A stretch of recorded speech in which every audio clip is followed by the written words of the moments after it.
عمل کریں گے چاہے کفار کتنا ہی ناگوار محسوس کریں۔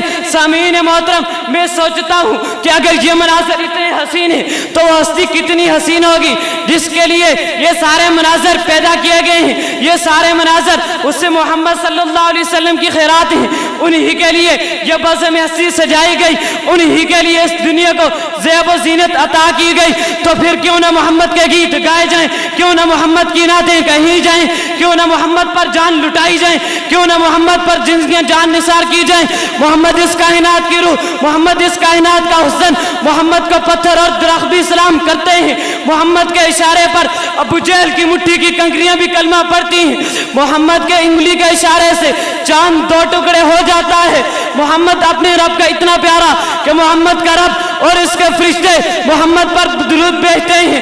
اللہ نے محمد اپنے رب کا اتنا لاڈلا کہ اللہ نے اسے ایسا نام دیا کہ پہلے دونوں لب ایک دوسرے کا بوسہ لیتے ہیں اور پھر اسم محمد ادا ہوتا ہے۔ اللہ نے محمد کو خاتم النبیین بنایا، ان کے سر پر تاج ختم نبوت سجایا، پورے عالم کی فضاؤں میں لا نبی آبادی کا پرچم لہرایا۔ وہ سب سے پہلے جنت میں داخل ہوں گے، اللہ انہیں مقام محمود پر فائز کرے گا، انہیں سب سے پہلے شفاعت کا اذن ملے گا۔ وہ شافی محشر ساقی کوثر ہوں گے، وہ جنت میں سارے جنتیوں کے نبی اور سارے نبیوں کے نبی ہوں گے۔ محمد اپنے رب کا اتنا پیارا کہ جو شخص ان کے محترم نام کو پڑھے وہ فوراً درود پڑھے۔ اللہ نے اپنے نام کے ساتھ ان کا نام جوڑ دیا، اذانوں اور نمازوں میں اپنے نام کے ساتھ ان کا نام شامل کر لیا۔ جو بد نصیب ان کے نام کی توہین کرے اسے قتل کرنا چاہیے۔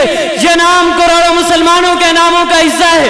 قلب میں اس نام کی ٹھنڈک اور روح میں اس نام کی خوشبو ہے۔ مسلمانوں نے ہر زمانے میں اس نام کو اپنی جان سے زیادہ عزیز سمجھا ہے۔ جب بھی کسی ملعون نے اس نام کی توہین کی، حضور مسلمانوں کی تلواریں اس پر چھولا بن کر چلی۔